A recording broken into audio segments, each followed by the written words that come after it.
Hey everybody, it's Gozzler here, trying to make a new video with a new camcorder I got. It's a little bit of a different setup. This is a battle that I had with sippimpin 69.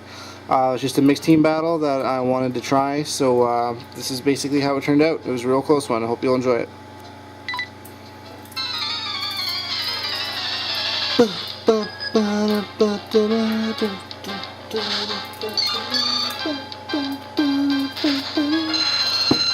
Okay, so he starts with a Blissey. I haven't battled too many people that have started with a Blissey lead. He goes for a Thunderbolt, and I kind of got pretty excited about that because I have an Electivire with me. I wanted to see if Aerodactyl would be able to just take it out. I don't have anything super effective against it. I figured I wanted to try an Earthquake. I wanted to stay in for Stealth Rocks. He ends up getting a crit, which brings me down to my Focus Sash. So my options with Aerodactyl right now are pretty limited.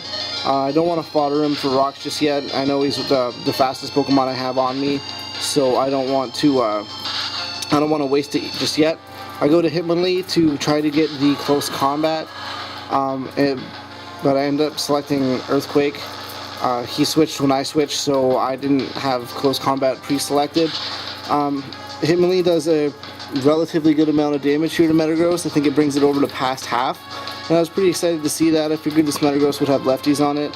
He goes for the Zen Headbutt and it missed, which was awesome because I really needed Hitmonlee for this battle. He recovers a little bit with his lefties. He goes for a Bullet Punch, which is a good move for him. He probably wouldn't have done anything else if he would have selected another Zen Headbutt or Earthquake or whatever else that Metagross has. I decided to go with the Earthquake to see if I could get him to hit again. I know I'm going to survive another Bullet Punch.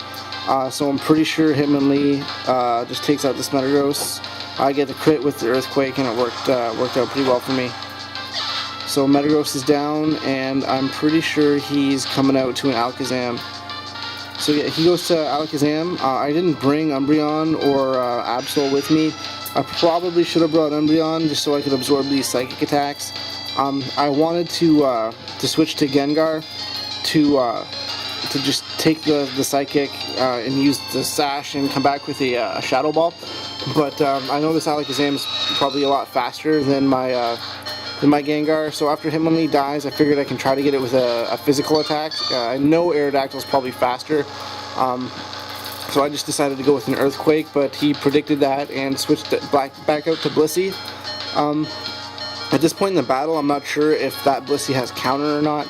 I'm pretty scared that it does, because if it does, I'm pretty well screwed, because who doesn't have a Blissey without Soft Boiled? I don't know why he wouldn't put counter on it. So here I'm predicting a Thunderbolt or a Soft Boiled. I go out to Infernape because I don't want to bring Electivire out just yet. He predicts the switch and goes out to Ninjask.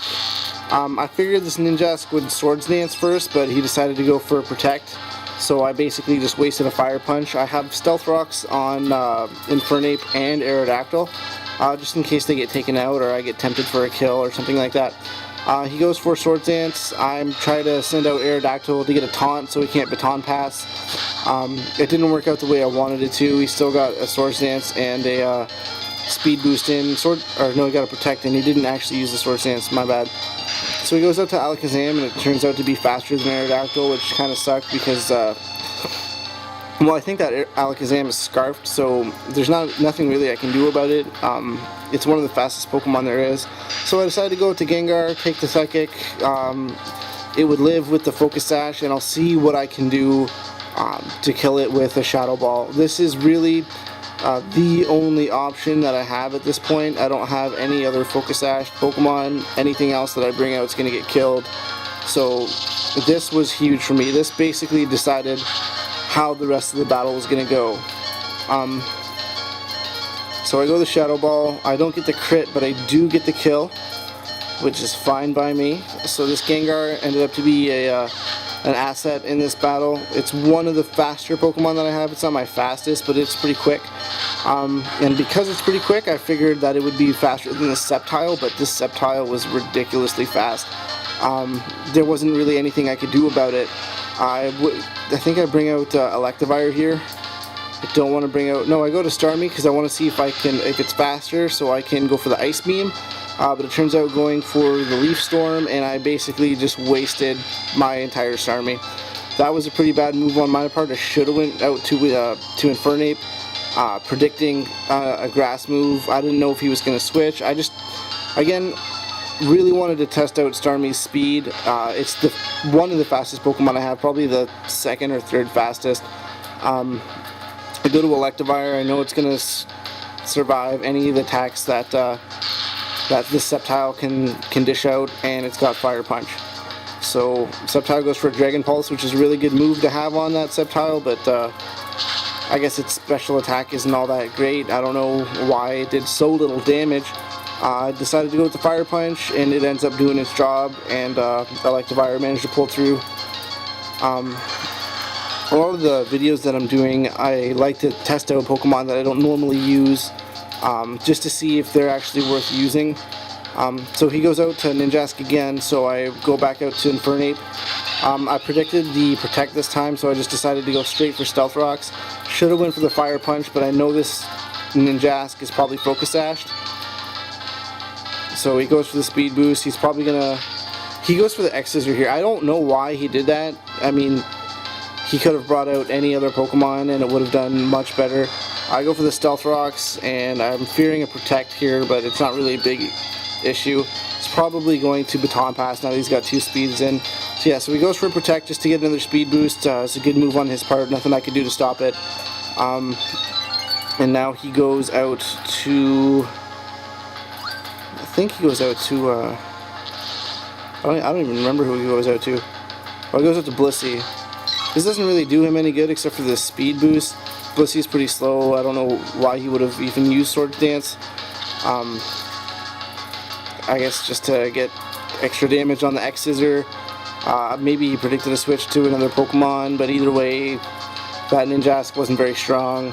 So I go with the Fire Punch, and it doesn't quite kill it. It brings it down to like 8 or 9 health. Kind of pissed me off because I'm pretty sure it's soft-boiled here. Yeah, so it goes for the soft-boiled, recovers most of its health. I decided to go for the close combat, which is something I really didn't want to do. I didn't want to have to take a loss on defense and special defense if I really didn't have to. So there's a lot of little things in this battle that I did wrong. Well, the biggest one so far was switching to Starmie when he went out with Sceptile. Should have just went to Infernape. I think Electivire can take Blissey on its own. I think the only offensive moves that it has are Thunderbolt and Thunder Wave, which both boost my speed for Electivire, so wasn't really a big deal. I go for the close combat, super effective, and I'm pretty sure it lived with just a couple health. Oh no, it managed to kill it right on. So let's see what else he brings out here. He goes back up to Ninjask. Pretty sure he goes for Protect. The Stealth Rocks do half damage on Ninjask though, so I figured it was a pretty important move for me to get Stealth Rocks out, or else this Ninjask wouldn't have walked all over me, but it definitely would have done a lot more damage than it had done. So it goes for another speed boost. I'm pretty sure it just goes to a different Pokemon. So he passes again. I don't remember what he has left. Oh, he goes Porygon Z. When I saw this, I was kind of scared. I don't know if it had Psychic or not. I figured I was going to get hit by the Tri-Attack. I get a Fire Punch in, it does substantial amount of damage. I know regardless of what attack this Porygon has, Electivire is going to be able to take it and then come back with another attack. So I'm just going to leave Monkey in. So he goes for the Psychic, which is one of the things I was fearing. Apparently, I was talking to him after, and he said that Porygon doesn't have Tri-Attack. I mean, to each his own. I wouldn't have a Porygon Z without Tri-Attack, but that's just me. So the Psychic does a substantial amount of damage, and he's got leftovers on the Porygon. I don't know why you put leftovers on it, but I mean, hey, to each his own, right? So I go back out to Electivire. He uses Ice Beam. I don't know if he's trying to get Freeze Hacks, or I don't know what he's trying to do. Like I said, I don't know what attacks that Porygon has. I would have personally stuck with the Psychic. I decided to go with the Fire Punch, and I'm pretty sure that was game. So it was a good match on both of our parts. I'd like to post videos where I win. I think there were some pretty good predictions, some pretty bad predictions. I'm not worried about Ninjask here. Rocks are going to kill him anyway, so as soon as I saw Porygon was dead, I knew it was a good game. So yeah, I mean, it was well played. I would have liked to have brought Umbreon. I wasted Starmie, so there was a couple of things I could have done better, a couple of things I could have done worse. But all in all, I thought it was a good match. I really enjoyed it, and I hope you guys enjoyed the video.